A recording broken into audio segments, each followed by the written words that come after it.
getting into the issues of food security and national security. The word nutrition was mentioned a few times, and in fact I've chosen to identify food and nutrition security as at the core of this opening session for this afternoon. We have until 2 o'clock. I thought we had 2 full hours, but I'll try to manage the time so that we are able to close by 2 o'clock so people can make a quick run to the bathroom or whatever before the next session. But today, this issue of food and nutrition security, I'm treating as, in the budget sort of terminology, an omnibus session. Talking about not only U.S. government initiatives, but also global commitments and sustainable development goals, Feed the Future, as well as public-private partnerships. The sustainable development goals, I guess I put that up there twice. Looking at the drivers and risks of food and nutrition security, which were introduced, I thought, exceedingly well in the last section. And then I'm hoping that Beth Dunford, in her conversation, will in fact deepen our conversation with regard to resilience, which is, to me, kind of one of the new buzzwords in the food and nutrition security arena, and something that we're all struggling to understand.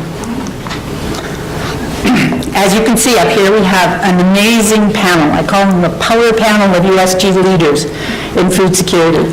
Paul Weisenfeld, who was at the initial head of BFS, correct? More or less. More or less. The initial head of the Bureau for Food Security as it was formed, and is now the Executive Vice President for International Development at RTI International. Julie Howard on the other end, also coordinator for Feed the Future, and very much part of the sort of initial operations of the Bureau for Food Security, and now a senior advisor to the Associate Provost and Dean at the International Studies and Programs, and the director of the Ag Youth Lab at Michigan State University. And then Beth Dunford, who is now the Deputy Coordinator for Development for Feed the Future and Assistant to the Administrator at the USAID Bureau for Food Security. So we could not have a panel which is more knowledgeable about the kind of evolution of the concept of food security and the actual establishment of the Bureau for Food Security in USAID. For those of you who don't know me, I'm Emmy Simmons, and I was a former assistant administrator at USAID for Economic Growth, Agriculture, and Trade, from which the Bureau for Food Security was formed. So I feel I have sort of an important stake in this bureaucratic venture. We've already seen the definition for food security, and like most other speakers, I believe that the 1996 World Food Summit definition continues to be one that is familiar and useful as we talk about this concept.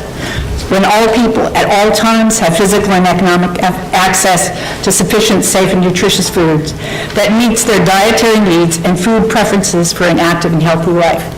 I think, as you heard in the previous panel, there has been a lot of emphasis on the availability part, and there has been less emphasis in the conversation today so far on economic access, and there's been virtually no conversation so far about sufficient, safe, and nutritious qualities of food. So hopefully we'll get into that this afternoon. There are other definitions of food security, though, which should be put on the table. The one by the World Health Organization adds a few concepts which did come up in the earlier session and I think are worth noting. The notion of sustainability, using the world's natural resources, soil, water, in a sustainable way to ensure the possibility of producing food for the future. Another part of the WHO definition, which is missing in the FAO World Food Summit definition, has to do with justice and equitability and moral and ethical values. And I think that those are emerging, as we heard in the last panel, in the discussion of conflict, as part of that conversation about conflict and hunger and food insecurity. Another issue which is in the WHO definition, which again I think in terms of our discussions of food aid reform and food assistance approaches, is the notion of upholding human dignity in the provision of food assistance. I also wanted to add another definition from a panel that I happen to serve on, the Global Panel on Agriculture and Food Systems for Nutrition, and its foresight report on food systems and diets. And the next line is a quote: "Malnutrition in all its forms currently affects 1 in 3 people worldwide." What does that mean? That means that, in fact, it's not just about hunger, but it's also about micronutrient deficiencies, and it's also about overweight and obesity. Overweight and obesity are the fastest growing forms of malnutrition today. So nutrition security, if we take on that word, requires that people actually use their access to food to acquire and eat a nutritious, healthy diet. One of the little sort of tweaky facts that is out there and perhaps is appropriate to a conversation about conflict in food security has to do with the fact that in the United States, almost 30% of the people who present themselves for recruitment into the military forces are rejected because of issues of obesity.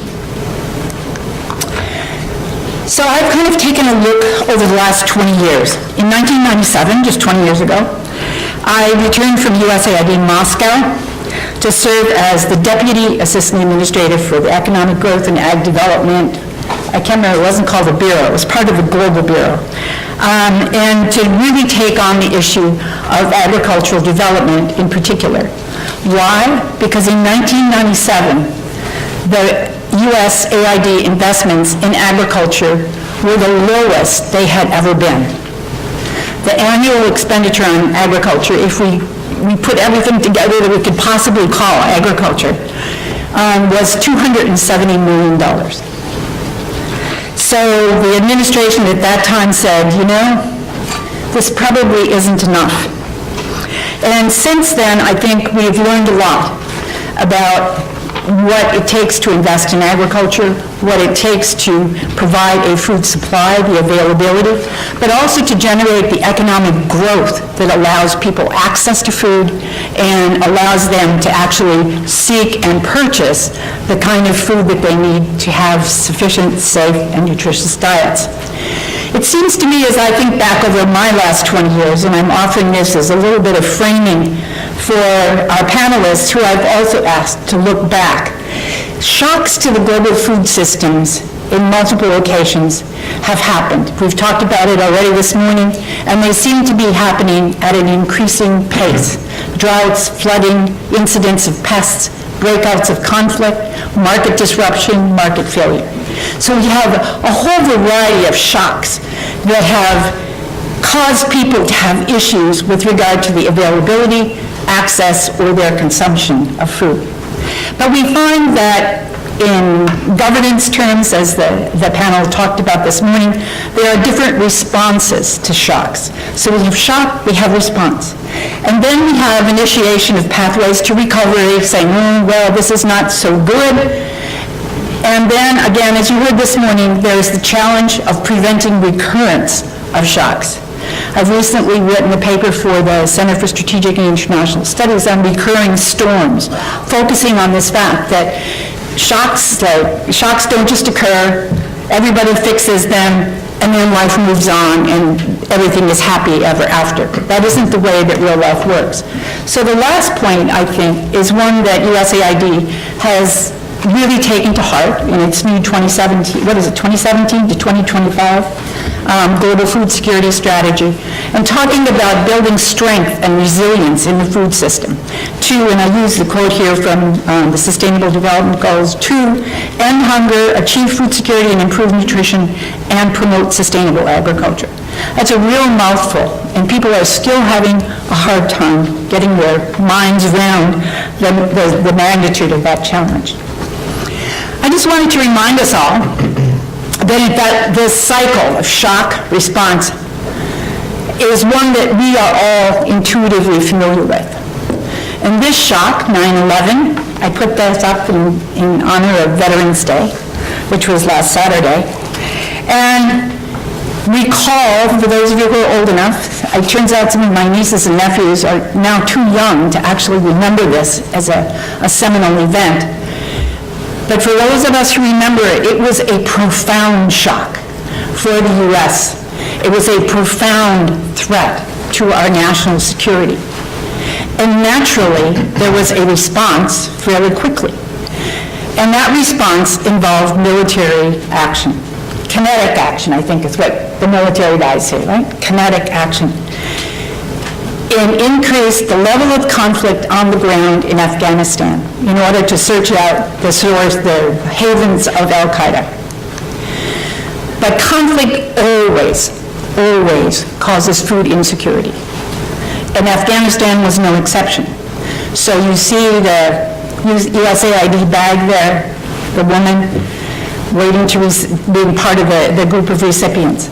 USAID did step up, the world community, WFP, Rick I think is gone, but the international community did step up to the plate and did address some of the short-term food insecurity that was actually caused by U.S. participation and leadership in an effort of conflict. But at the same time, there was a need to look at the long term. How were people going to not only just rely upon humanitarian assistance, but how were they going to move forward in development? Many Afghani farmers, of course, looked to the quickest source of income, which was poppies. USAID support, FAO support, tried to focus in on the other source of long-term food security, which was local production of wheat. USAID also took, in a time of conflict, steps to really address, as Julie pointed out this morning, the really long term. The long term of justice, equity, capacity, sort of national capability with the education of girls and women. Let girls learn became a USAID mantra in those days. And has to be seen as part of the long-term food security goal, programming and goal in Afghanistan. Another shock, 2008, and this one was to me the most profound in terms of the development assistance business. I left USAID in 2005, pretty much depressed that we had not been able to raise the priority for food security and agriculture in USAID because there was just simply no resonance, there was no traction. In 2006, as you can see, the very bottom line up there, world food prices were low. They'd been low for 30 years. Everybody said, what's the problem? We have plenty of availability of food. And prices are low, so we must have good access. Then look at the top line, 2008. The World Food Price Index produced by the FAO showed a doubling of the price of staple commodities. That led, and this is the same photo that one of the earlier panel members used from South Africa.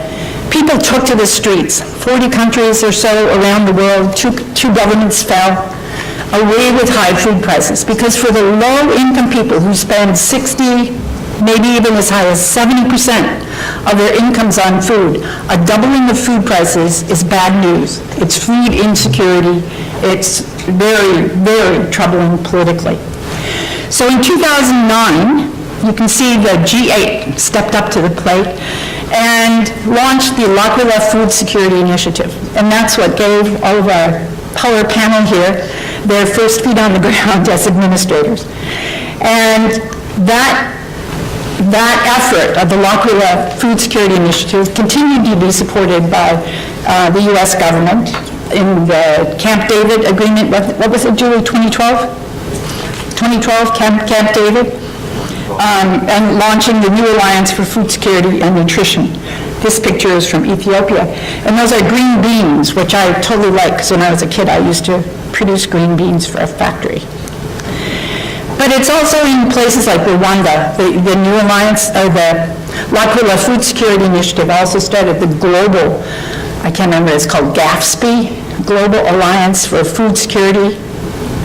What's the P? Program. Global Agriculture and Food Security Program. There you go. And Rwanda was a country that was really positioned well to take advantage of this and articulated a strategy and an inclusive approach to agriculture development, which has been pretty much truly outstanding. In addition to that, the 2008 crisis generated a response of, oh my goodness, we need to bring more science to bear. We need to invest in technologies which are going to not only improve the global productivity, the green revolution of wheat and corn and rice, but we need to improve the quality of the food being produced. And the biofortification of orange flesh sweet potatoes came into the picture. Orange flesh sweet potatoes providing pretty much the daily requirement of vitamin A for small children. So as I look back on this history and I look back at and I look forward from where we are today, it seems to me that we've actually come a long way since 1997 when USAID investments in agriculture hit a real low, and until today, 2017, when we're now seeing again a little reemergence of skepticism as to whether it continues to be worthwhile to invest in food and agriculture. Prices in the U.S. are low. We're having trade negotiations with a number of countries who are very important agricultural trading partners. And when you look at how far we've come as the USG, as a global community, in integrated food security with national security, as we heard this morning, and even at the community and household level, taking into account women and children and adolescent girls. I think there's been a huge sort of rethinking of the food and nutrition security at those levels. Mercy Corps has done an amazing job in terms of working on community food security and using that as a basis for strengthening peace-building efforts and preventing the recurrence of food insecurity and conflict. So where are we now? I think we already heard this morning. We have ongoing conflict, we have rising risks, we have market instability, we have demographic drivers, we have dietary change. That's a big one. But on the positive side, we have new tools, we have greater engagement of private investors, we have youth, a really big youth bulge in Africa seeking new opportunities in the food system. And I believe, and this is perhaps the thing I want to end on, is that I believe 20 years after my coming back to Washington to work in USAID Washington on issues of food and agriculture, I think we now today have a broader understanding of agriculture's role in nutrition and health. And we now have the challenge to reach out, not simply to the conflict community and the humanitarian community, but to the health community. Diet-related causes are now 6 of the top 10 causes of the global burden of disease. As the Global Panel Report says, bigger than tobacco, HIV/AIDS, unsafe sex, and malaria combined. Those are big risks, and I think ag and food security and nutrition security really enter into that. So, with that, I'm going to ask our star-studded panel here to join me in looking back. What have they learned in their 20 years, I guess, all of you, of experience working in agriculture, food security, nutrition, health, to consider where we are today and what some of the issues that we're facing are today, and then to look forward to the future. And I've given them all a magnificent, and I talked too long, a magnificent sort of 10 to 15 minutes to do this. So we're going to start with Paul Weisenfeld, move on to Julie, and then move on to, and have Beth that clean up. And then we'll have enough time for the conversation. Thank you.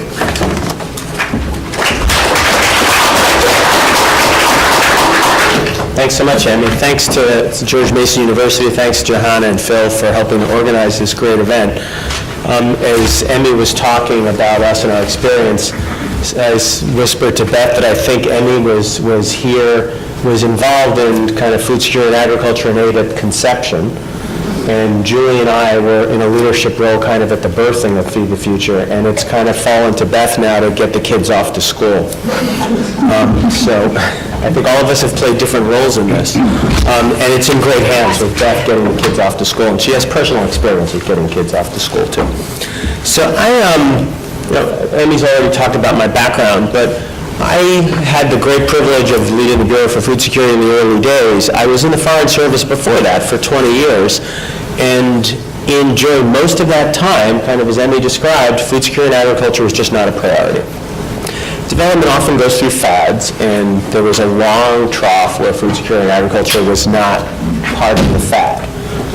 And I was always struck in the various posts I served. I spent most of my aid career in countries overseas, how there were deep issues of rural poverty, deep issues of food insecurity, and the resources that we get from Washington and the programs that we were working on just weren't dealing with those issues. They're dealing, not that the other issues weren't important. Obviously, HIV/AIDS is a big crisis and kills a lot of people, and malaria, and the focus on health is really important, and we all know that governance is really critical, and if you don't have good governance in the ag sector or other sectors, nothing works, and we have to have part of governance is good elections and good management. So I don't want to say that agriculture is the most important, and I found in the countries where I served as a mission director, you could ask your staff, what's the most important sector? And the governance people would say it's governance, and the health people would say it's health, and on down the line. And kind of the thing that always struck me about the reason development is so hard is you have to get all of that right. Because if you don't get your macroeconomic policy right, but you're getting drugs out to people who have HIV/AIDS, you're not really making any progress. And if you get agriculture right, but the education system is screwed up, you're not making progress. So you really have to get, I think the countries that have done so well have gotten it all to work together. But if you don't have an agricultural program dealing with rural development and food insecurity, all the other stuff kind of can get lost. So it was, and that struck me in my time overseas. So Emmy has talked about the funding. So we kind of, I think it was 2005 was the low point. And it's unfortunate that what caused an increase in attention to this area right before the Bureau for Food Security was created was the food price crisis. Because when you can look at the numbers she showed, when prices spiked in 2007, 2008, and it's really impressive on a chart, but what that meant is people died. Right? And then real people and real families didn't have the money to pay for food, and food, along with water, is one of the most important aspects of human life. So that garnered international attention. It coincided with the new administration of President Obama. It also coincided with some reports that were really critical from the World Bank at the time that highlighted that obviously large numbers, more than 50% if you're thinking of Africa, of people living in poverty are people who are in rural areas dependent directly or indirectly on agriculture. And the World Bank's conclusions were, if you want to make a dent in poverty, you have to address kind of rural development issues and deal with productivity in the agriculture sector. So all of that came together and resulted in launching Feed the Future, which I think was hugely important. The other thing that, kind of speaking from the early days, that was critical about it is it coincided with kind of a real rethinking about how to do development across the board in USAID. I started in aid in 1990, and the agency back then, I think, was really buffeted by a lot of criticisms from Congress of being slow and inefficient. And I'm no longer in aid, I'm in RTI. I left USAID 4 years ago. But kind of the agency really has made tremendous reorganization and reform efforts, and thinking about what the lessons have been over development for the decades were really incorporated in a significant way in Feed the Future. And one of them is best practices on host country-led development. And Feed the Future, I think, really led the way in thinking about how we help countries develop their own strategies and how we tie into those strategies. I think Feed the Future was really at the cutting edge in many ways of thinking about how you leverage private sector development and how you have a more coordinated approach across government agencies, pulling agencies together. I know Julie and Beth are going to talk about this as well, but also research and technology. I think that the world was changing at the time Feed the Future came along, and one thing that was really significant is mobile technology.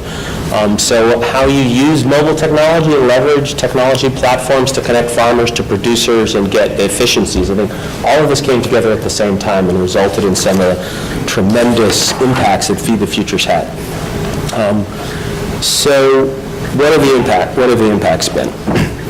One of them, I guess I should say the other thing, because of the international emphasis brought around by the food price hikes, Feed the Future was launched in an era where we had strong congressional support, Republican and Democratic, and support from the administration. That made a big difference.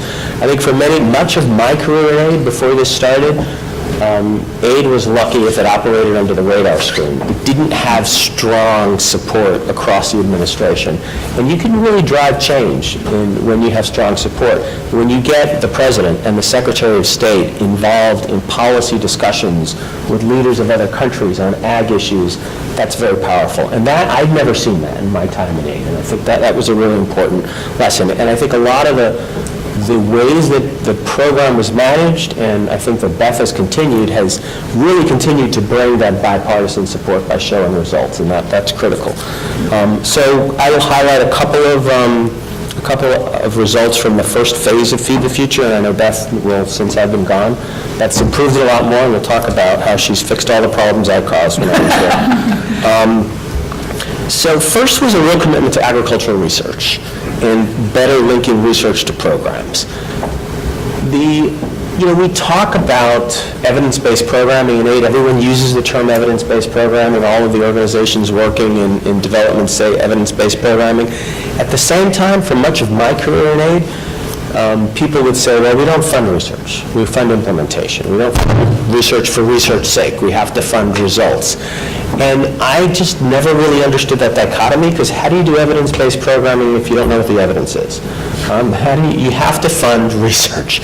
And there is a lot of research that sits on the shelf, and I think that's part of funding research. Not all of it is going to have a result. It's part of investment, but you've got to put money and effort into it, and put money and effort into how do you scale up research and link it. And I think Feed the Future has a commitment to do that. I think there's always a long way to go, and that I would also highlight that. I'd highlight it as a success. I'd highlight it as a continuing issue that needs to constantly be addressed. Second, kind of what I was hinting at in results, is the monitoring evaluation system that Feed the Future put in place. I think some implementing partners think it's very cumbersome. It has a lot of indicators. I think implementing partners are always going to say that no matter what. But it was a real sea shift in the thinking of the agency of USAID as to how to aggregate results across a portfolio. Aid is an agency that is historically very decentralized, which promotes kind of innovation in many ways, but it made it hard for programs to tell a story, a unified story to Congress about what are we really achieving. It also made it hard to share lessons across. I spent most of my career in the field. It's always a challenge in aid if you're sitting in Zimbabwe, since Zimbabwe is on the minds of some of us this morning, to know that there might be some great innovation going on by your USAID colleagues in Malawi. And how do you know about it? So I think Feed the Future really tried to tackle that issue, and the monitoring system helped kind of capture what's happening across, spread lessons out, and also was had the wonderful impact of making telling a compelling story to Congress that continued to garner congressional support. So I'd highlight that as the second benefit. Third was this link between agriculture and nutrition. Agricultural guys were always guys with cowboy hats and boots under their suits when I was starting in the agency, and they were always guys back then. And the nutrition people spoke a totally different language, and they never came together. And I don't know why, it seemed like a tremendous insight to people that you get your nutrition from food, but it was at some point. So Feed the Future really tried to pull those groups together. And I think there's still a big challenge, and I'd say for emerging challenges as to how we think about integrated programming, but I think there's a lot to do, but that was a big result.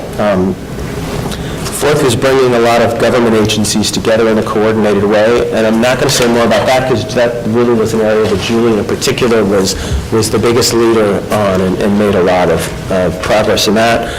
And the fifth big success I'd highlight is thinking about the private sector. And there's always a lot more work to do in the private sector. I think people in development know that over the last 30 years, the shift of financial resources from wealthy countries to lower and middle income countries has moved from official development assistance to more private sector funds. people know that engaging the private sector is also about sustainability. So there's been a big emphasis on Feed the Future through initiatives, through programming, creating an office that Pam Fessenden led for a while, or still leads now. But she's on her way to bigger and better things. So kind of creating a structure and creating tools and disseminating it and thinking about how to leverage private sector, I think has been a huge result as well. So emerging challenges, I'll say a few words about those, some of which I've already talked about. First, kind of integrated programming. So there's been progress on ag and nutrition. I think we need to continue to do that. The global learning and evidence exchanges that Beth was critical in setting up in the Bureau years ago, and then she left and came back, I think have really helped people think about what are the pathways to positive nutrition. And there's a lot of research and work that needs to be done there, and some of it is just pure research. I think we really need a better understanding. I'm really proud that one of our folks in RTI is doing some cutting-edge research on the nutritional impacts of eggs in diets. So I think understanding the best ways to get where we want to go. Emmy already talked about obesity, and really understanding the dual burden of disease there's a lot more work that needs to be done there. But it's not just ag and nutrition, it's kind of broader health impacts. There are all sorts of infectious diseases that have an impact on productivity, are influenced by people's diets. So understanding broader integrations with health, with education, with the energy sector, with environment. I think Julie's going to talk about youth later in more detail. So obviously, unemployed youth in lower-income countries are a big challenge in and of itself, but how you think about workforce development and youth issues and integrate that in the context of rural development and agricultural challenges. So I think all of that integrated programming is something that many of us as organizations, grapple with, because if you come to development, you typically come to development with a specialty and expertise in one area. And you really don't have credibility if you're not an expert as an agronomist or an expert as a nutritionist. So everyone has their expertise, and then money comes from Congress in a siloed way. But the challenges that people experience at the household level are multidimensional integrated challenges. We don't experience, today I'm dealing with my nutritional challenge, and tomorrow I'm going to deal with another challenge. So kind of how we get out of our silos, I think, is an ongoing challenge for us. Resilience, I think Beth is going to talk about more. I'd highlight as a really emerging challenge. Emmy talked about this a little bit. People are dealing with natural disasters, man-made disasters, conflict, climate variability, general fragility, governance problems, the growth of autocratic regimes. I was the mission director in Zimbabwe from 2002 to 2006, and that was during the farm-taking period. In the 1990s, Zimbabwe made more progress than any country in Africa in expanding benefits to public health and education, with tremendous growth in GDP per capita. I don't remember the number, but tremendous progress. Public health care system in Zimbabwe in the 90s was better than South Africa.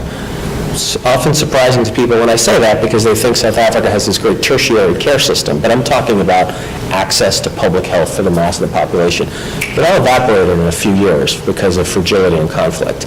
And it takes decades to make significant gains in development, and it takes minutes for it to evaporate when you have these kinds of disasters. So and it has impacts on people's, not just people's access to health care, but if their incomes evaporate, and they also have a drought on top of it, which they did at the time I was in Zimbabwe. Kind of our challenge, we're trying to improve people's lives, but how you build resilience in communities and households and institutions and governments at various levels so they can deal with these challenges is, I think, one of the biggest things we have to do in the development community. So other emerging challenges, I've already talked a little bit about research, but I think science, innovation, investments in research are what drive growth, and appropriate technology for people at the farm level, for people up the value chain, kind of continuing to encourage private sector investment. I think the private sector is going to constantly be needed in order to really address these issues. And maybe I'll just leave it with one more. And linking research to so that it can get scaled up. Last thing I'll say is, I think a big challenge that we need to deal with in the community is a lot of the focus has often been on smallholder farmers.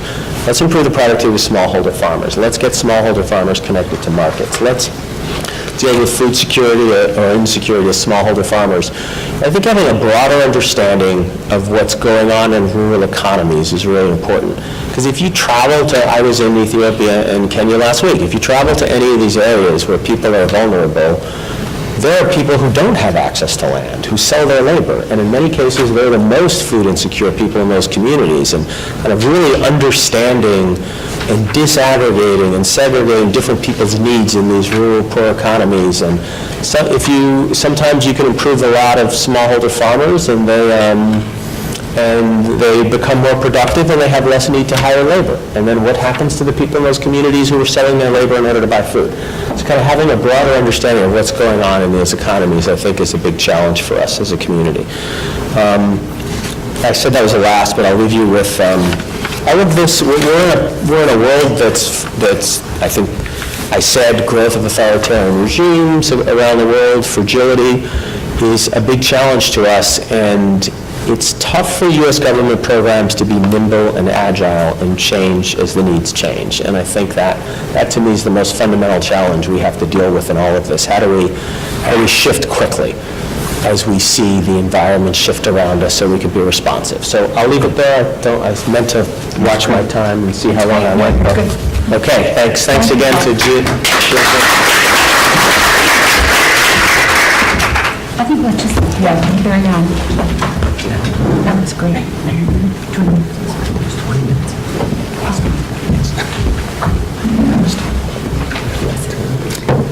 Thanks. I have to say, being up here with the slide, it's a little bit like being inside the Wizard of Oz. You know, so Just Oz, click and it'll disappear. Oz, the great and terrible. Oh, if you don't want your picture there, just click It's it. okay. It's okay. You have to look at it. I don't. Yeah. So thanks, everybody. Thanks, Phil, for inviting me here today. It's great also to see so many familiar faces. I think of us, I don't want to say combatants, but, warriors of global food security.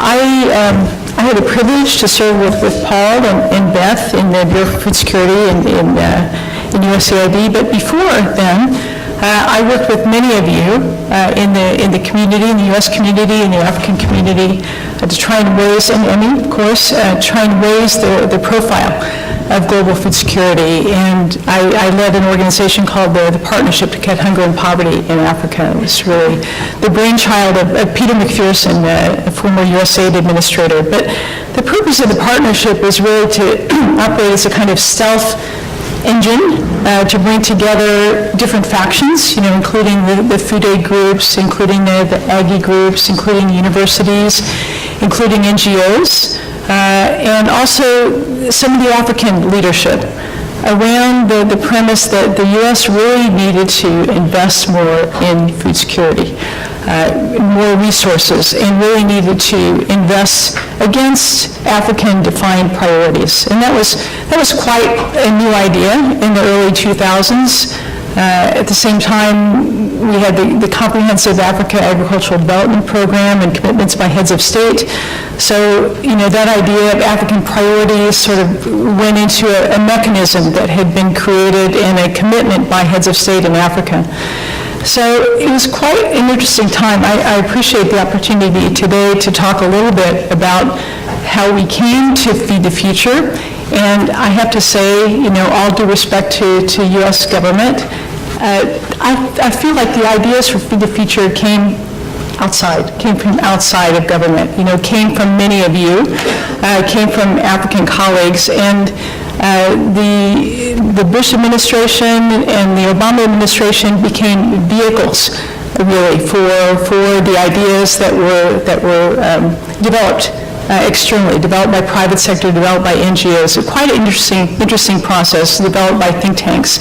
So I always think about that. I always think that the power of the think tank community, the power of the advocacy community really came to fruition through Feed the Future. And so that lesson, I think, is a powerful one, and one that we ought to think of today. That good ideas don't just spring automatically from government and new administration. They have a very long timeline, and they have a lot of fingerprints on them. And I know many of you are the bearer of some of the fingerprints that resulted in Feed the Future. So Emmy has challenged us essentially to look back and look at where we are with food security and some of the challenges. So I will offer you some reflections. Paul's mentioned many of them already, and Emmy as well.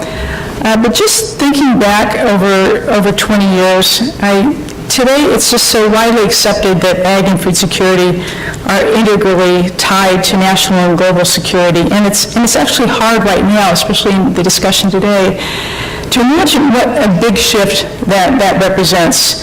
Because by the late 90s and 2000s, I mean, really the world had grown complacent following the success of the Green Revolution. Rod put a picture up here of Norm Borlaug, of course, who was so instrumental in the Green Revolution.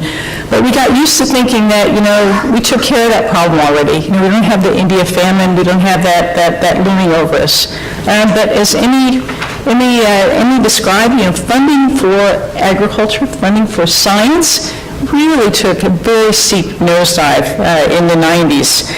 And so it took really the 2006-2007 global food price crisis, and we talked a lot about that today, and the riots, falling of governments, to really sort of bring back that national security connection again.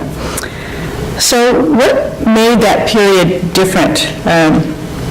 I think of that period, 2006, 2007, I think a lot about the concerted leadership that we witnessed at that time. It was leadership not only by the U.S. and the Bush administration then, but also at the World Bank. So Bob Zoellick, it was also at the World Food Program. Josette Sheeran gathering together a number of NGOs at the World Bank. I think Ozma remembers that.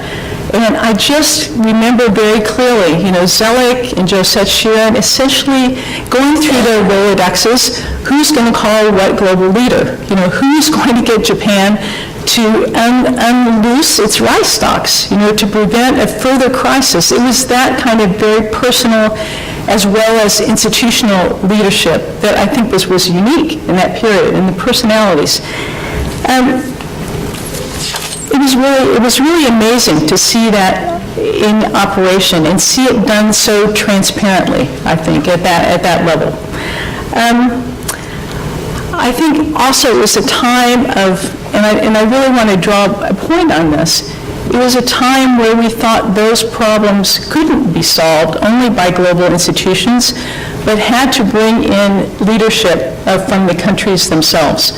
And so those early days of trying to deal with the global food crisis, and at that time we had CAATP, we had the African Union, especially with leaders who were thinking now about agriculture as one of their key priorities. They were invited to the table. They were invited to the table and they were asked, what can you do? What can we all do to address this crisis? It wasn't how are we going to fix this globally? It was how are we going to work together? A real sense of community. And I hope in the discussion today, as we face another crisis, I think in some ways even more challenging than that global food crisis of 2006, 2007, how are we going to get back to that sense of inclusiveness, that sense of it's not our problem to solve, it's not our problem to solve for you, but we have to work together. Okay, all right, so L'Aquila, the pledge, the establishment of the Global Ag and Food Security Program, GAFSP, I think that all led into the community, the global community. I remember very clearly during the transition process, the new Obama administration, all the work that many of us had put forward to try and mend the divisions between the humanitarian community, we need resources, we always need resources, and the Aggies, like my organization was. All the effort that we put forward to trying to speak as one voice really came to bear in I think it was a transition meeting for USDA and USAID led by Wendy Sherman. And so Wendy went around the room and she said, okay, I want every organization to tell me your top priority for the Obama administration. Every organization there said, it's food security, it's food security, it's food security, 2009. And you sort of see, Paul was saying what an incredible thing it is to have presidential leadership as well as congressional leadership behind an idea.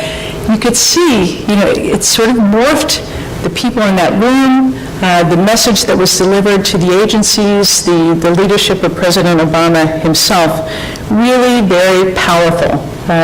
Really something came from being a technical idea to something that had legs, had political legs.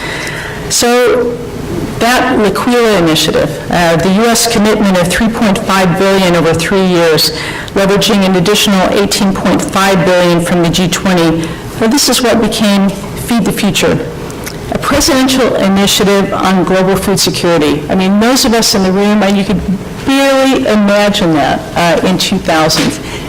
Presidential initiative. I remember speaking to Cheryl Mills at the State Department when I went to interview for my job, and she said, don't you, that Secretary Clinton is fluent in African Union and CADUP? I almost fell off my chair. When's the last time we had a Secretary of State who knew what CADUP was, who knew that? Really, really unimaginable. So what are some of the things that made Feed the Future different besides this leadership at many levels? Really, Feed the Future is more than just additional resources. It was meant to be a new kind of development. It was meant to, looking at many of you here in the audience, it was meant to respond to the Rome Principles, the Paris Declaration on Aid Effectiveness. It was aimed to really support comprehensive strategies of countries themselves. That was a new idea. Paul mentioned improving coordination, improving donor coordination, bringing in private sector, but really at the core of the Feed the Future idea in the early L'Aquila days was invest against country strategies. And this really came forward when we were setting up BFS and Feed the Future. Every country strategy had to come brought by the missions, had to say, well, how is this meeting what the country said its priorities were? What is the correspondence? That was new. It was very, very new, and it continues to be new. It was a time of trying to get the government to work together, whole of government. And I think that idea is really started to take off. In the early days, in the early years, it was very difficult. Because then, agencies are all about resources, so it's either USDA resource or it's zero sum, right? It's not how can we do the strong things together. So working that out became a big challenge. We spoke earlier today about how important it is to have the policy folks on board. I remember being in Zambia and speaking to the ambassador there, who had very clearly, this hadn't quite hit home for me at that time. He said, I have direct orders from the Secretary of State to make food security a top priority in this country. That means when I go and talk to the president, food security is on the list. And I thought, wow, that's amazing, right? Because before then, well, maybe the Minister of Agriculture, has access to the president, probably not. So it meant a lot, to have the ambassador of every Feed the Future country carrying the water to the presidential level. So that, I think of that as and Paul may agree with this. I mean, this partnership that developed between the State Department and USAID was just integral, to the success of the concept, having the policy arm, the political arm behind us. Okay, Paul talked about accountability and effectiveness. I think, wearing my now university hat again, food security and agriculture, possibly the last vestige of anecdote-driven reporting that we had. I think a lot of this was the Gates influence, and a lot of us, me too, resisted. Of course, it's self-evident. These programs are wonderful. Why do we have to do this bean counting? Well, it was important, beyond any measure, beyond anything that we expected, to be able to tell the story in numbers and lives saved and nutrition impacts. Really important. And this data and evidence focus of Feed the Future helped to strengthen support in Congress, understanding in the public about why this is important. So it's just reinforcing. And I think probably, if we were honest with ourselves, having the data and evidence probably helped a lot, the passage of the Global Food Security Act. Women, I think the data and evidence also forced us to confront and address really the limited impacts our agricultural food security programs were having on women to date, and help propel us to not only a focus on women and counting what was happening with women, but also the whole focus on nutrition and health. Okay, where are we now? Let's see, very quickly, I think the new phase of Feed the Future, Beth will talk about that. The whole of government approach, I think, is maturing.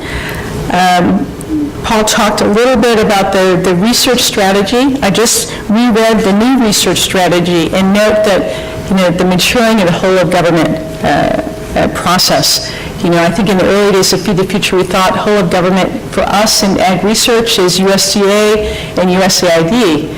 In the new strategy, really looking beyond that and saying, well, what's the role of Department of Energy, in its research that's very relevant to photosynthesis? What's the role of NIH? What's the role of NSF? So you're getting a real picture of Feed the Future as this pipeline of R&D, from basic through to adaptive and applied research, and what's the role of different government agencies in each of these areas. Seeing a new attention now on scaling, really pleased to see that. Scaling has become a buzzword in development, but it was important for Feed the Future to focus on scaling because it helped to address this gap between research that's on the shelf and research that's taken up as technology by farmers. I'm really happy to see in the research strategy, understanding what makes things go from the shelf to a few farmers to impact at scale doesn't just depend on the technology itself and the science, but it depends quite a lot on understanding the human and business dimensions. What is the business case for scaling something beyond a community? So that's quite exciting. I think I'll conclude with just a couple of comments about the future. I think we saw kind of a dark shadow from the discussions this morning, frankly, sort of the fears that we have about increasing conflict, increasing instability. It challenges Feed the Future a lot because I think in the early iterations of Feed the Future, we're really focused on let's work with the stable countries. Let's work with the countries that have already signed up for 10% investments in agriculture. Let's work with them first. Well, I think that was a great strategy, but we have fewer and fewer countries in that category. So really figuring out, well, how do we take this to the Malis that are starting to fray, to the Nigers, and even to the Congos? How do we take the lessons from Feed the Future and disseminate it to the countries that are not so stable? I think is very important. I want to conclude with talking a little bit about what I'm working on nowadays. When I left USAID, I got to spend some time thinking about what would I like to do next. I went back to my home university, Michigan State University, and reflected on maybe what I thought had been left undone at BFS and USAID. And increasingly, my thoughts sort of coalesce with, well, we're not investing in human and institutional capacity development anymore. And we're really not focusing at all on youth. And I think of that, I thought of that while I was in USAID as an important omission. And that has only grown stronger since I left the agency. Emmy's reminder of 9/11, the Twin Towers. Global instability has increased for all of us. We see with the youth population, incredible youth bulge in sub-Saharan Africa. Africa has the youngest population in the world. By 2045, the youth population of 200 million now is going to double. See, more than half of Africa's unemployed are youth, and 34 countries in Africa think of unemployment as their top problem. Formal job creation is not keeping up. So, we see in this youth population sort of, it is sort of a seed of instability. Those without economic opportunities are 1 in 2 youths joining rebel movements cite unemployment as a primary motivation. Many of them in rural areas. So we see the seeds for instability in agriculture and the agri-food systems. We also see the possibility of opportunity for these youth. And that's what I've been working on for the past couple of years. What are those opportunities in the agri-food systems? So I think that's exciting. I'm concerned that the agency and donor agencies and private sector are not yet focusing yet on the youth dimension. And its corollary, I think, is what are the education systems, what are the systems in place to help youth harness economic opportunities. Many of these, I think, are going to look, these systems are going to look different from what's there now.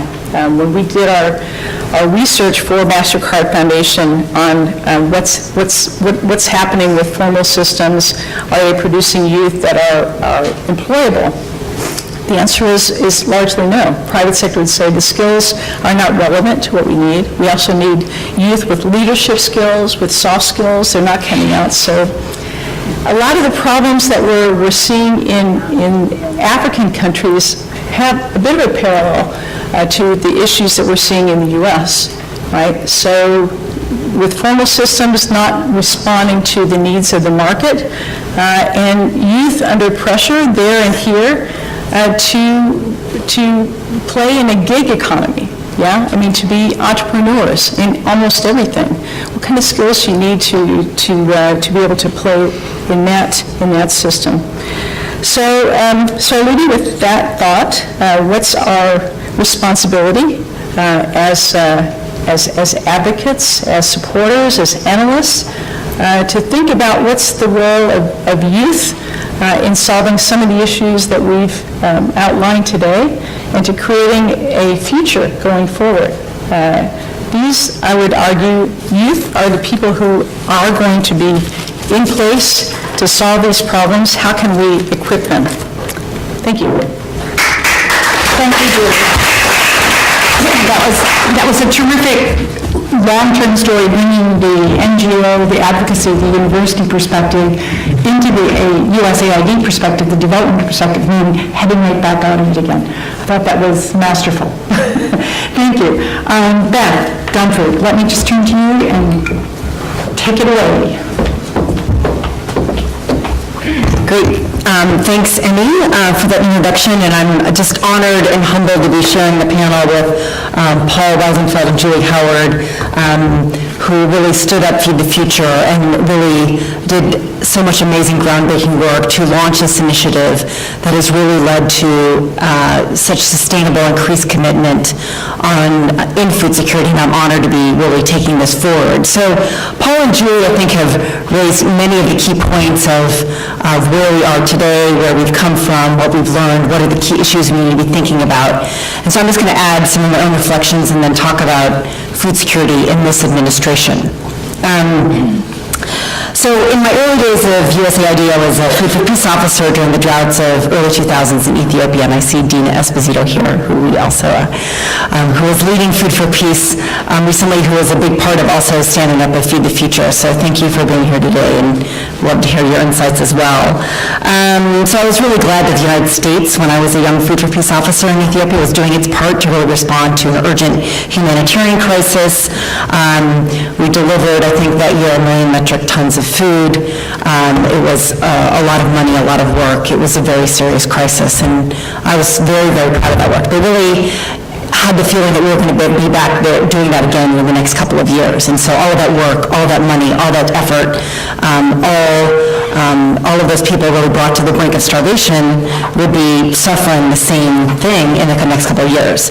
So as my career progressed, I worked in places like Afghanistan, and then I was the mission director in Nepal during the 2015 earthquake, and really just wanting to see what we can do to really get ourselves to a different place, to really look at the root causes, also understanding how conflict can really impact what we're doing in food security. And as I look at the picture globally, I'm both very frustrated and at the same time very, very hopeful. I'm frustrated to see that great need is existing in places like East Africa, northern Nigeria, Yemen, so many other places. But I'm also really hopeful because we're really beginning to understand how we can craft long-term solutions for these places that once seemed that there were no solutions for. I'm hopeful because Feed the Future is showing really that progress is possible.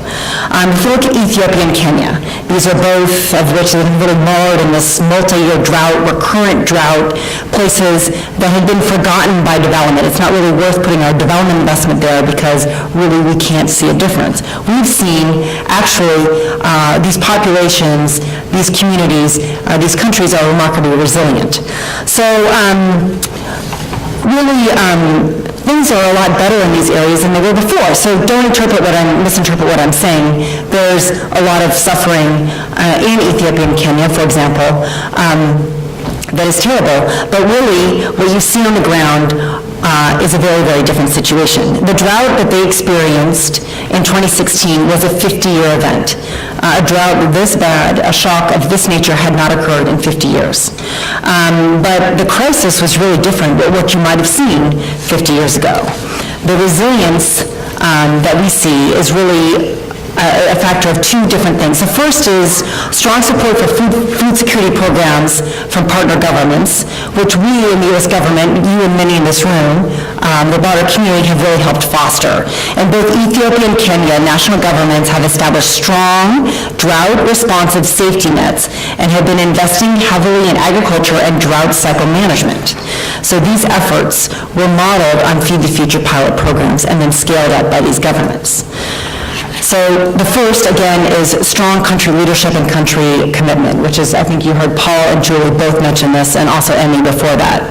So the second factor I want to mention is the degree to which donors, other governments, United States and other governments, and the broader community have been investing alongside these governments in long-term development programs that are really strengthening the resilience of vulnerable communities and households. And so these efforts are paying off. Households and communities are now better equipped to manage extreme forces working against them, allowing themselves to feed themselves and their children in the face of these shocks. To provide one example, in Ethiopia's lowlands during 2016, been reached by our comprehensive long-term resilience programs, were largely able to maintain their food security status during the 2016 drought. Their food security dropped really only by about 4% in this very, very serious situation. Compare that to other communities that hadn't received that same types of assistance, and they saw a precipitous 30% decline in their food security status. That's very, very strong evidence that it's working. It's a very, very big deal for those of us in the development community. And I think it's also a very, very big deal for those in the national security community. This is important. It's a big deal because those in areas that are food secure are less likely to experience conflict. And I think some of that was discussed in the panel earlier today. So we know that there's a cyclical nature about conflict, and preventing communities from sliding into conflict is one of the greatest benefits of development assistance. So we've seen a 19% decrease in poverty in places where Feed the Future works, a 26% decline in stunting, which is the measure of chronic malnutrition in children. And we've seen impressive gains over the last 6 years, but we know that there's a lot more that needs to be done. So, in recognition of this progress and the need to continue this progress, Congress passed the Bipartisan Global Food Security Act. Last year, this was in July of 2016, really reaffirmed our goals and showed that there's support and the need to continue it in the future. Julie was talking about interagency work. There are 11 U.S. government agencies working together to advance our goals in global food security to guide these efforts moving forward. And this, what we're calling the second phase of Feed the Future, is continuing to focus on long-term sustainable development and bringing partners together to harness the power of smart agriculture to jumpstart local economies and really lift people out of poverty. We're talking about a more integrated approach to development, collaboration in areas such as agriculture nutrition, which both Julie and Paul talked about, that was really pioneered under Feed the Future, and really looking at more hygienic environments, bringing water, sanitation, hygiene investments. And in August, I traveled to the field with our new administrator, Green, to Ethiopia to see some of these programs. And he launched the 12 new target countries for Feed the Future going forward, really the first announcement of this administration of their support for and their embracing of the Feed the Future initiative going forward. So right now we're looking to revitalize our interagency collaboration that Julie really helped pioneer and finish country plans in each of these countries. They're going to be looking at what are the lessons learned from the first phase of Feed the Future, how do we elevate nutrition, things like water, sanitation, elevate resilience, and again, work on issues such as youth, which Julie has continued to champion within this broader space, and we're recognizing we have a lot more to learn, a lot more to do, given the youth bulge that exists in much of Africa and parts of the world. So I'm going to focus on two areas of emphasis under the next phase of Feed the Future that have both been championed by Ambassador Green.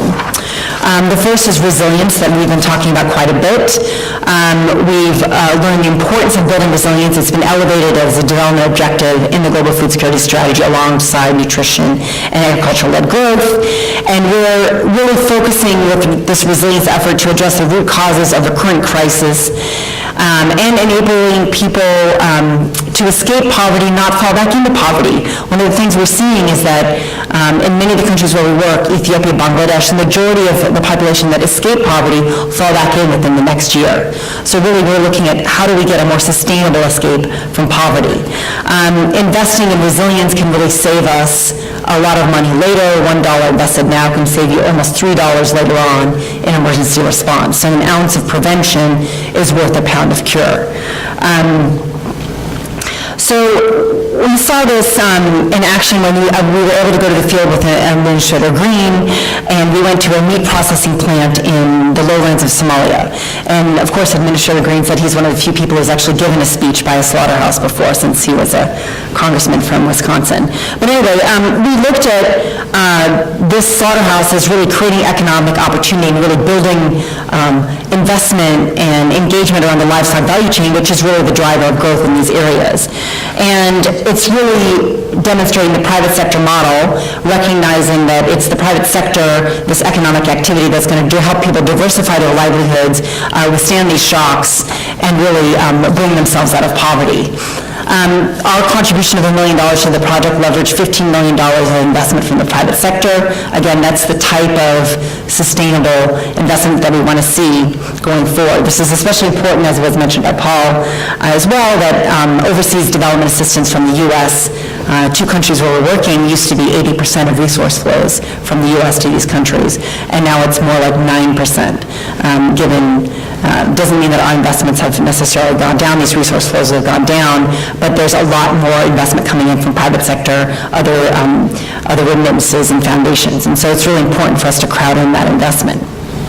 So the second big area of emphasis, which is related, of course, to the slaughterhouse, is enterprise-driven development, which is something that Ambassador Green drives home in every many of his public speeches. He recently shared this vision in his speech at the World Food Prize in Iowa. The idea is that USAID should move beyond grant-making, beyond contracting, to embrace collaboration, co-creation, and co-design, co-financing. This new phase of Feed the Future, we're really working to focus on extending the reach of our engagement to bring in a broad spectrum of private sector actors, including financial institutions, corporations, and others to support the expansion of catalytic private capital. So really we want to de-risk responsible investment in the places where we really want to forge this economic opportunity. In the same speech, Administrator Green called to action around combating fall armyworm, which is a devastating pest that recently entered Africa that is indigenous to the Americas. So it's a fundamental challenge. It's a very, very difficult pest to tackle, and really needing an all-hands-on deck, needing country leadership, needing private sector engagement, and civil society as well. So we're calling all actors to come together to really address this very, very devastating pest. So in conclusion, there's a lot more to talk about, and looking forward to the discussion after this, but really just wanted to again remind us that progress is possible. We've done so much. There's so much more to go. The food security really offers also America's own chances and opportunities for America's own economy and own prosperity as former aid recipients become trading partners and ultimately aid donors. And we're seeing around the world these types of preventative and proactive food security efforts are increasingly important. Reminding us that in 2010, a third of the population's extreme poor lives in fragile states. Today it's 1/2 of the population, the poor population. By 2030, it's projected to be 2/3. So recognizing that to do our jobs, we're going to have to increasingly work in fragile states, which has to be a large part of what we do. And Mark Green has really addressed this issue by saying, while poverty does not directly cause terrorism, destitution and abject poverty can create the kind of conditions that drive people to despair.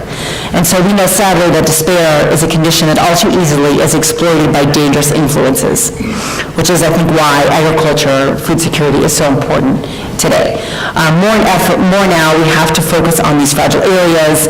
I think Nigeria's inclusion as focus countries in the second phase of Feed the Future really show our emphasis around this area. So look forward to discussing more of the group. In closing, I just wanted to give you an anecdote from the World Food Prize in Iowa. And I think as many of you know, Dr. Adesina won the World Food Prize, which is a huge honor for us at USAID, having supported his work, his education at Purdue, and much of his work throughout his professional career. He was a student at Purdue, like I said, and which is in Indiana. So the Vice President, Mike Pence, wrote a letter of congratulations. And in this letter, he said, "The United States is committed to food security and will continue to work to find innovative ways to end global hunger." So Feed the Future is doing just that, and this is important work, and I'm really proud to be a small part of it. Thank you.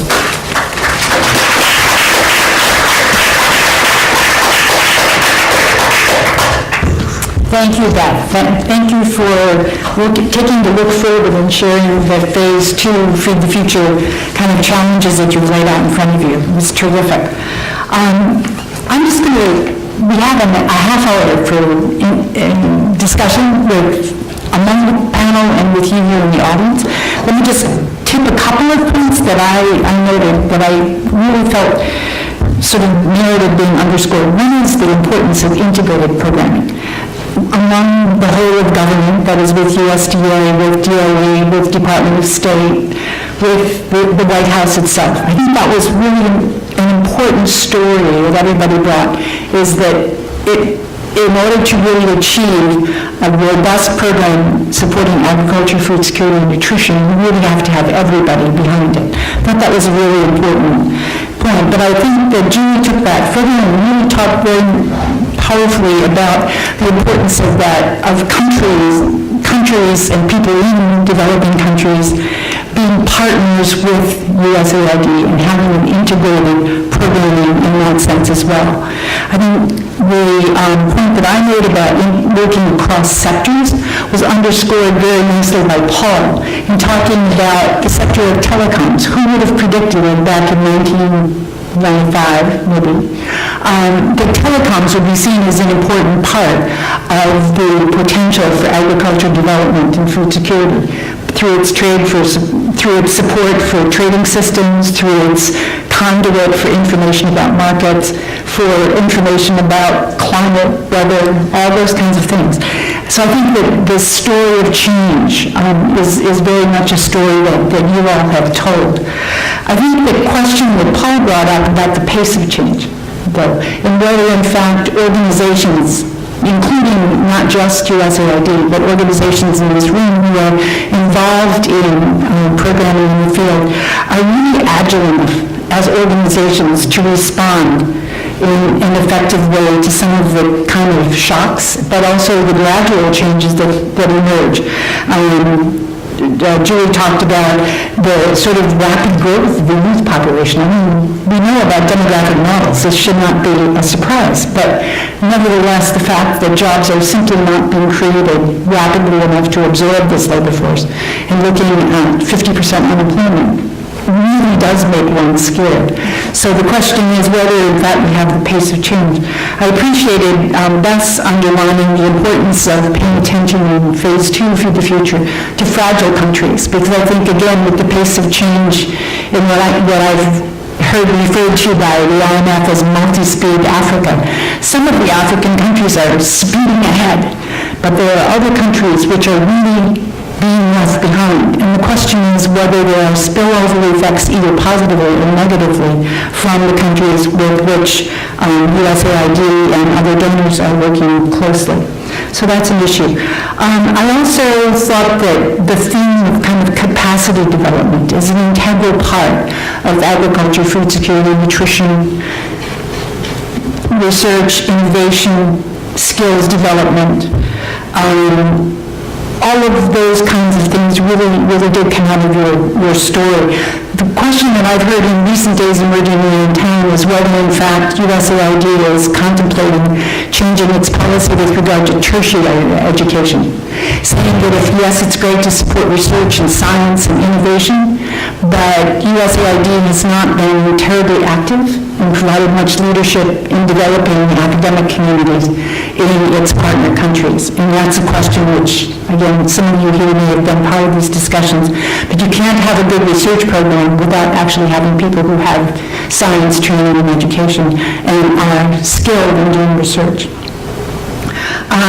There was one other issue. It had to do with private sector, since you all mentioned that as an important point.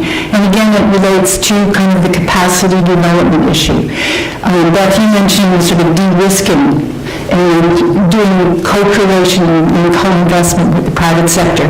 And this question, I guess, of risk sharing and figuring out how to share the risk among private sector, public sector, entrepreneurs, partners, I think is going to be an issue going forward that as you look at phase 2 of Feed the Future, will be another story that you might want to keep an eye on. So those are a couple of comments that I just had, because it struck me that there were themes that were recurring in very sort of operational kinds of ways, giving some implications as to what to watch for in the coming years. But people in the audience, questions? Johanna, Buzz, Phil, on this side, Dan. Let's do 3 questions and then have a comment. I just wanted to echo Emmy's compliments to a great overview of where Feed the Future arose from and where it's going today. But I had a specific question to all of you about the term resilience, since you all used it in your talk. It struck me, especially in your comments, Beth, that resilience is the new prevention.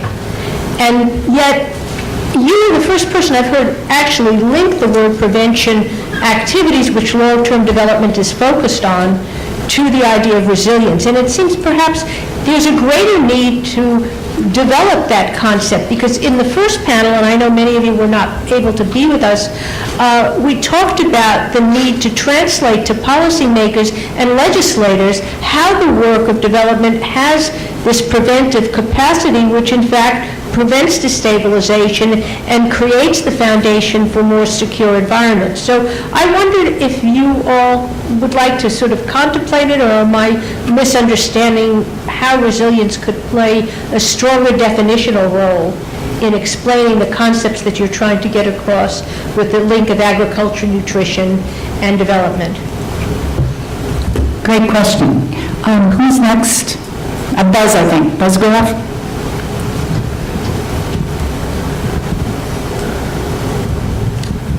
I actually have a comment on Julie's discussion of the antecedents of Feed the Future. And I believe you referred to the 90s as a period where we were kind of complacent about world hunger and food security. And there was something called the World Food Summit back in the 90s. You might mention, which I thought called particular attention to the 800 million hungry and food insecure in the world. And I thought made quite a contribution in terms of articulating the multifaceted nature of food security. And I believe the U.S. government preparation for that summit was a fairly robust whole-of-government approach. So in my mind, I thought that whole exercise, where it didn't solve the problem of world hunger, certainly raised consciousness on the issue, and I thought made a contribution that can be traced toward the Feed the Future initiative. Good, thanks. Phil? So the Global Food Security Act was passed in July of 2016. And my understanding is the emphasis is on more monitoring and accountability, more integration of food aid and food security. Matter of fact, it seems to me the Food for Peace program, I issued a strategy that summer calling for more emphasis on food security and more integration with Feed the Future. And I was wondering, under the new Global Food Security Act, what actions are being taken to integrate food security and food aid as part of this overall resilience approach as well? The second question is, you're talking about private sector development, but one of the big issues under Feed the Future, obviously, was the new Alliance for Food Security and Nutrition. And under that are the private-public partnerships. Where are private-public partnerships in the context of the Global Food Security Act? Do they continue to exist? Have they been successful? What are the pros and cons? That would really be helpful if you could answer those. Thank you. Terrific. We have three really good questions, and I think each of you might have specific points on them. Joanne raised the question about linking prevention, the concept of prevention, which you emphasized, Beth, with the concept of resilience, and sort of using that as I understood it, as a way of kind of making a politically salient argument that, as you put it, an ounce of prevention is worth a pound of cure, and kind of in pursuing that. Buzz Goroff raised the question, I should have had people give their names, I just said who you were, but anyhow. Who used to be at USDA and ACDI LOCA, he talked about the World Food Summits in the 1990s. I would say that, in fact, the World Food Summits go back to the 1960s, and every single World Food Summit proposes to end hunger by the time of the next one. So I guess I'm a little skeptical, but we'll see what our colleagues think here. And then Phil has raised the Global Food Security Act questions, which I think many people, many among us in the room are interested to know, is given that the Global Food Security Act is coming up for renewal and reauthorization next year. How is that discussion of the points that you made about integrating food assistance and food security activity in a more synergistic way? How is that being addressed? And specifically, from the New Alliance, how is progress on PPPs going? Great, all good questions. I'm going to try to offer some insight on a couple and then turn it over to Paul and Julie for their perspectives. On the public-private partnerships, on private sector in general, the New Alliance for Food Security and Nutrition that was launched at the G8 Summit in Camp David was really the first time it came to that level to bring together the private sector, country governments and donors to really advance together the goals of food security and nutrition. I think that we've come so far in our dialogue around private sector that I remember being at a CADP partnership platform meeting earlier in the year where you have African leaders standing up speaking about private sector engagement, private sector investment. There's now a formalized private sector investment framework that's in the government's plans on agriculture and food security. So I think that we've come so far in governments accepting that private sector needs to be at the table, whereas really it wasn't a thing about 5 years ago. It wasn't something that was regularly talked about. I think that the way that that's a huge step forward. We've seen governments more readily accept policies, put in place policies that are enabling private sector investment. Again, there's a long way to go, but you're seeing a lot more focus on that and even dialogue around that from governments. You're seeing them recognize in their own country plans that the private sector has a seat at the table and a role in the future. And then the way we're doing our own program, we as the United States, other donors, NGOs, it very much starts with how we come together with private sector, either facilitating markets to work on their own or co-investing with private sector. So I would say that we've continued to grow, expand exponentially in this area, and it's front and center in the Global Food Security Act.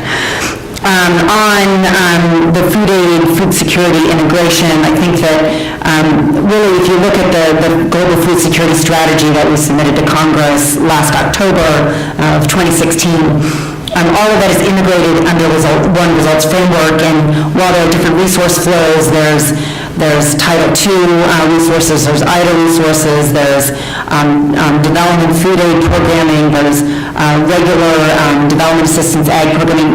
It's all programmed together under one country plan that right now we're working on revising those country plans and updating them in these countries. But again, we're working on better recognizing where these different resources, how they target different populations at different times when it's appropriate. So I feel like we're becoming, it's always been envisioned into the future as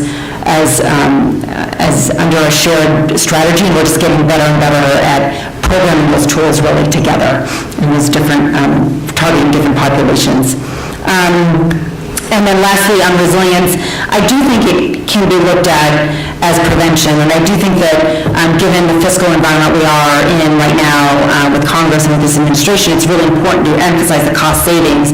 As we know, right now we have more people who are in need of emergency food assistance since World War II. I've been running around saying it was, like 70, 80 million, now we're running up to 100. It's a lot. This is the first year in over a decade where we've seen the number of chronically hungry people go up. And it's been going down for a decade, and now this year it's gone up again. And so we're really in a place where, in order to provide assistance to those people in great need, it's a lot of money. And I think recognizing the cost savings of investing at the root causes is not only right in the Jew from a humanitarian front, from the development front, but it also saves a lot of money and prevents those costs. So those are just a few thoughts I'll offer. Good, thanks. Paul? Thanks. Just a couple of things to add on. I think your comment about the New Alliance makes me think that when I talked earlier, I talked about the importance of the private sector because it brings sustainability, it brings resources. But teeing off of Beth's comments, I think there's an important policy dimension. as a reason to engage the private sector. I think the new alliance has shown that, and I think it's been successful, but I think we're not at the, there's never like, yes, it's been successful, let's move on to something else, right? I think it's constant engagement with the private sector is part of ongoing dialogue to have reasonable policies. And where this really hit home for me is I had the great pleasure of attending a meeting with Raj Shah when he was administrator with the president of Tanzania. And Raj's kind of brilliance, and he had a kind of executive vice president of DuPont there. And his brilliance at that meeting is he said to the president of, or executive vice president of DuPont in front of the president of Tanzania, what changes would you need to see made in the policy of Tanzania in order for you to invest $100 million in the ag sector in Tanzania? And I almost fell off my chair, right? Because I'd spent 20 years in aid, and when we were doing private sector stuff in aid, if you got someone to invest $1 million, you would dance around in the streets for a week, right? I mean, that would be, you'd get promoted, right? That would be like the greatest thing ever. And for someone to talk about $100 million investment and have a dialogue at that level, I think that's what we want. We want big private sector companies talking to leaders in governments about what's the environmental context in order to drive that kind of investment so you get to scale. So I think it's a huge success and something beyond the kind of what we thought. In many ways in aid, I think we always set our sights way too low because we were the poor stepchild of the federal government, and Feed the Future has gotten us to the big boys table. And I think thinking about it that way is important as a result. On resilience, I'd add, it's really complicated. I think prevention is right, what Beth said is absolutely right. Resilience is something that it's really hard to come to grips with. We need to build resilience in Puerto Rico and Houston, right? I mean, how you do it in the United States is we have insurance markets at the household level, at the company level. We think about watershed management, about building standards, and everyone's buffeted with natural and man-made disasters, and we have a broad system of institutions and financial structures and rules and regulations that helps people overcome floods and hurricanes, et cetera. They don't have that stuff in the developing world. So what does it mean if you can't get a functioning insurance market? Aid has done some really, with other donors, unique investments on thinking about how to apply index-based insurance. I think that it's going to be huge if it takes off, but it's one piece because it's all, so I had the... It's tiny. Yeah, it's tiny. I was, right before I worked on Feed the Future, I was the coordinator for Haiti earthquake relief. I mean, it's 250 million people dead, largely because of bad building standards, right? And how do you even enforce it if you enact the building standards? So there's a long way to go in thinking about what resilience means for people and communities who are vulnerable to disasters. So I don't want to sound depressing. What about migration as a way of making countries and households and individuals? That's a natural coping strategy. I mean, it goes back to the dawn of time, right? That's how you deal with it. You move, and we set up walls. I'm no longer in government, so I can say we're going to plan on setting up walls, and that's going to make life better? No. No, but you find families who have one member that's migrated be able to rather understand some of these shocks, and so it is a coping mechanism, and it is part of the resilience strategy, so thanks for raising that. Julie? Migration is labor mobility, I guess. Yeah, okay. Buzz did not mean to in any way diminish the importance of the 96 World Food Summit. A lot of issues on the table. One of the things we did at the partnership, Mike Taylor, who worked very closely with us, was to track, what happened with investments. And the starting point was the 96 World Food Summit. And so it's not that the issues weren't put on the table and that there wasn't good preparation by the U.S. and other countries. It just didn't get the bump in resources. Yeah? And that just continued to be the broken record for us through the 1990s. Just couldn't get the resources, couldn't get the political mobilization. So that's on the World Food Summit. On private sector, we appreciated the comments. I think, and I can well imagine Raj in that meeting with President Kikwete, absolutely. And did you get a raise for the $100 million? No. No, okay. Well, they didn't invest the full $100 million. Okay. But some good investments. You don't get raises, some really good investments. You don't get raises in government. Yeah, so the issue of private sector investment, and Paul raised, the importance of policy. And I remember being in Tanzania, probably in that same delegation, and sort of sitting down with the seed people and saying, okay, what's like the 1,500-step process to improve seed laws in this country? And every policy is like that, has to be parsed through. And my university, Michigan State University, has been long involved, with USAID and others in policy analysis and, trying to help work with governments and groups to figure out what are the options. There's a big gulf between defining the options, and who benefits from which options, and having them implemented. And I still think, we all struggle with that big gap, and we probably need to mind that gap much more than we have up to now. What does it actually mean? I mean, you can lay out policy options, you can have a commitment from government. It takes a different kind of engagement from people on the ground to actually make that happen. It takes the seed company exec with the $100 million pledge, but probably on a day-to-day basis, it takes the organized group of small and medium Tanzanian companies, essentially making total pests of themselves at the government, not going away. That's, I think, what we need to probably start reinvesting in. And we haven't had that. That's the governance. That's the grassroots governance. When we go home with our $100 million checks, those people are still going to be there, pressuring their governments for action. So that's really very critical. Johanna, I really appreciate the insights on resilience. There's so much exciting thing that's going on in USAID. I think it could contribute to resilience. I remember thinking about or hearing about the radios and cell phones that herders are using in East Africa, sort of getting early alerts about rain, or lack of rain, or sort of guidance on where they might leave their herds. That's a kind of really important resilience. Again, though, I'd like just to come back to how do we build that capacity in the countries or the regions themselves? It's really not only about technology, and we have the technological prowess to make this happen.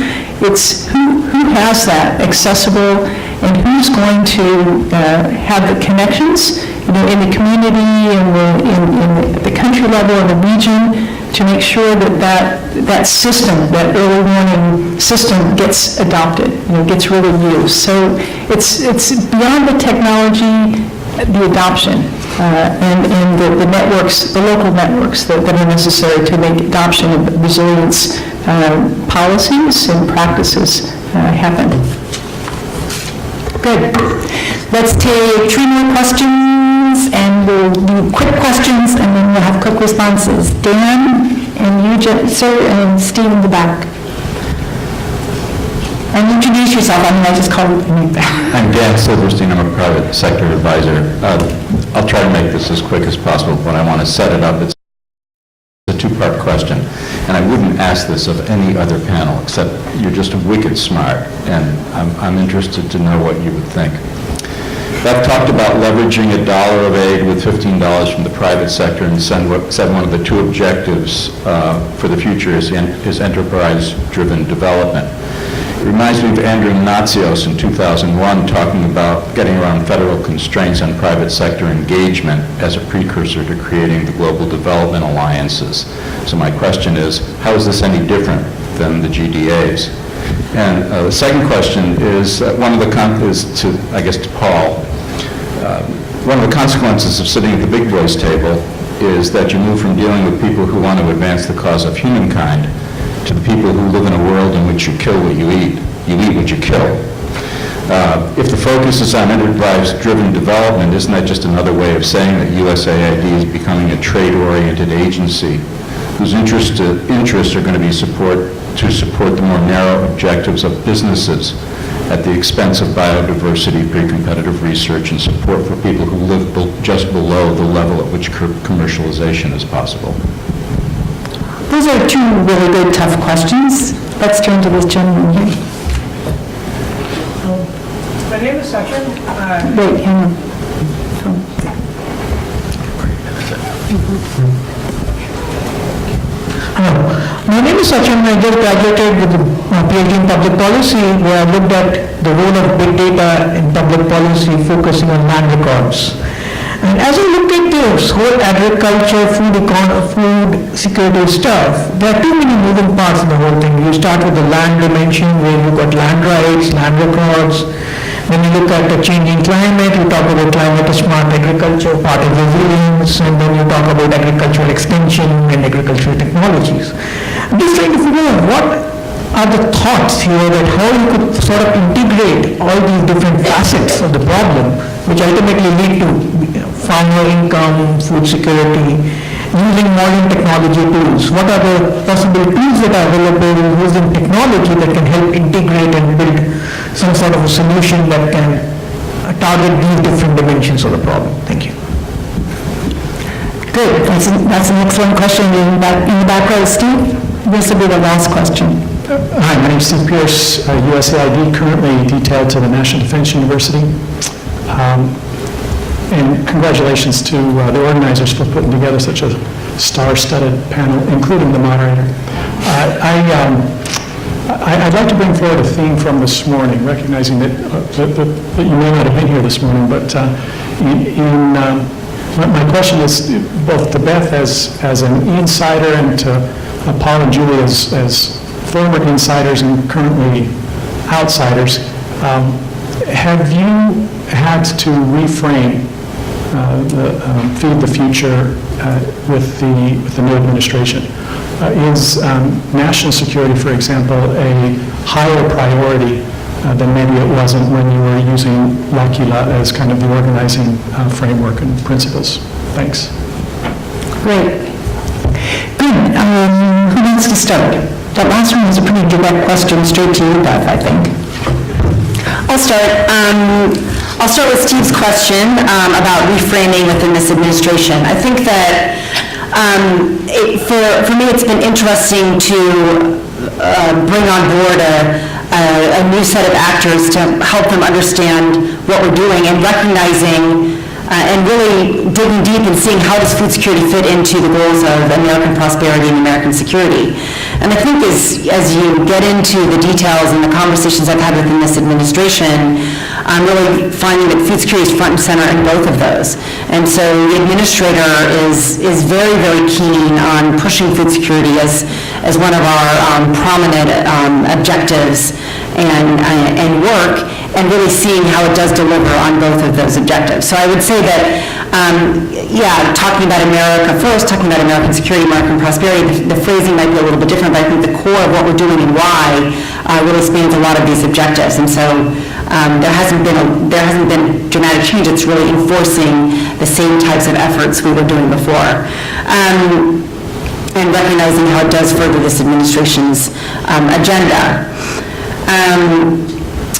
So I'm happy to talk more about that, but I really feel like it's going in the same vein. Secondly, I wanted to talk about the private sector piece and what's different now. First of all, I think that we're all aiming to bring people out of poverty. That's our top line goal in Feed the Future. Stunting and poverty, and now we've added hunger. So bringing people out of poverty is our top line goal. Subsistence farming is a whole heck of a lot. It's very, very a difficult life, and our goal is to bring people out of subsistence farming to make them become commercial actors. And that involves the private sector. Farmers inherently are private sector unless they are wholly subsistence, and we want them to be more commercial actors. This gives them more access to markets, ability to make money, ability to diversify their livelihoods, and to make a better life for themselves and their children. So no, we're not going on a trade-only agenda or this or this or this. It's recognizing that the financial flows that are going into agriculture, the sustainable future is through the private sector, and that we want everyone to be commercial actors, and that's their sustainable future in that. And then on talking about how we engage in the private sector, how is it different from what we've done before? I wouldn't say it's different. I would say it's grown, and it's much more complex and sophisticated than before. I think GDA the Global Development Alliance was a big was a big step forward in really getting permission to work and partner with the private sector. It was really new for us. It was something that we didn't have a lot of experience in and didn't really have the authorities or the comfort level amongst the executive branch or the legislative branch to do that. Now we have a lot of experience. We have a lot of people in our ranks who come from the private sector, who have business backgrounds, and we also have new authorities. The broad agency announcement, I never thought I would hear this. We are now allowed to sit down and co-create projects with the private sector, with our NGO partners, with all of our partners, with governments that we're working with. Before, we had to get in a little room, and it was me and a couple people writing a scope of work about things that I might know something about, but I'm not out there on the ground every day trying to set up an egg input supply depot. I don't have experience ever doing that. I'm a government bureaucrat, so let's bring in the people who do. Let's design together, and really got us out of these sort of competition rules that were very restrictive, although they were put in place for good reason. They really restricted our ability to talk to people before we went through our formal procurement process. So we're in such a different place in how we think about it in our experience. So that's what I would say. The GDA was a seed that has blossomed. Paul, do you just add another comment on the private sector, since it was an issue that you brought up? Sure. Can I, 2 seconds on the first question that was directed at Beth about government? I mean, I'm not in government now, so I can't answer the specific question, but the one thing it made me think about is I went through 4 transitions in government, and I'm sure Emmy has too, and transitions are hard. A new administration comes in and people feel like, well, I've been working on this and it's great, I need to convince them it's great, but kind of the beauty of the American system is it refreshes itself naturally, and new people come in with new ideas and you have an exchange, and I think we've seen over the last 4 administrations that I know, things have kind of solidified and gotten better. So as hard as transitions are, the refreshing nature of our government system, I think, is great. On the private sector comment, Beth said a lot of what I was going to say, so just to kind of tee off of that, I think if you're, and I guess to start with what she said, if you're a subsistence farmer, you are essentially a mom and pop shop, small-owned business. And the problem with that is if you're a mom and pop shop in the United States and you do a bad job and go out of business, you can go out of business and declare bankruptcy. If you're a subsistence farmer and you go out of business, you starve, or your family starves. There's no system to kind of declare bankruptcy and get your debts forgiven and start over again. So the whole point is to get these people into the commercial sector and to make money. And it's not a situation where I worry about we're at the big boys table, so we're beholden to evil private sector commercial interests who only want to make money. We want people to make money. Yeah. That's the whole point here. And where the government wants to do deals with DuPont and Syngenta and Cargill, it's not about, and there are guidelines on this, it's not that they follow, it's not about we're doing it so they can sell more seeds. They're doing deals where you can see line of sight to opening up opportunities for smallholder farmers to engage in markets and make money. And I think the guidelines lay that out. So I'm actually not uncomfortable with it at all. When I started in 1990, during the first Bush administration, it was even before GDA, there was a big push on the heels of the Reagan administration to work with the private sector, and the old school network in aid said, we can't work with the private sector, they're evil. That's gone, right? There's a sea change in the agency. People understand the importance of it. Make a quick comment about the big data point. I love that question because I'm biased, because the organization I come from, RTI International, is we kind of call ourselves Data R Us, and we're really all over big data. I think it holds a lot of great promise. The kind of precision farming is phenomenal. It holds great promise. I think the applicability to a lot of these very low resource settings is we still have a long way to go, but I think it's the kind of thing we need to invest in. You need research on how to make it low cost, how to make it applicable to people, how to use cell phone technology and bring the power of big data analytics to improve productivity. Last one from Julie. Well, just to add on that last point, I mean, it's really interesting how precision agriculture has made its way from corporate farming only down to almost now being accessible to smallholders. I remember back in the 90s sitting in on a precision farming lecture. It was at Michigan State, and my colleague came up to me and said, "What are you doing here? This is totally corporate farming in the U.S. I said, because it's going to be relevant one day where we are, and that's coming true, so it's very exciting. I agree with Paul about the, private sector is not evil. And Beth mentioned also during her remarks, it's not long ago, that in Africa, that was really, a huge barrier. No one wanted to talk about private sector investment. It's really only been in the last 20 years where we've seen public sector investments are not going to cut it. If you want sustained economic development, it has to be private sector led. Now, I think we do have to be vigilant, because I think it's still entirely possible, that government resources can be captured for private good. And the role of government and the role of NGOs really has to be keep your thumb on the scale, right? Use data, use evidence to make sure, the resources are flowing to the intended beneficiaries. We're over time. Thank you. And let me just add one point on the lots of moving parts comment, because one of the moving parts that I've been involved with the last few years has been consumers. We've talked a lot today about farmers, we've talked about the private sector, but we haven't talked a lot about consumers. But remember the point I made about nutrition security, that in fact consumers actually need to choose the food that actually is going to build their health. And they don't. That's why we have so many people who are overweight and obese. And that is an area of moving parts, I think, that is still part of the frontier that Paul mentioned. Yeah, Julie, the last question, then we have to go because we're taking the next. Yeah. On the transition, I just want to say, I think having GFSA helped a lot. Yeah. It is really important. We all felt the pushback from Congress, 70% proposed cuts initially in Feed the Future, and Congress and the rest of development assistance, people pushed back. They had a platform from which to push back. Very important.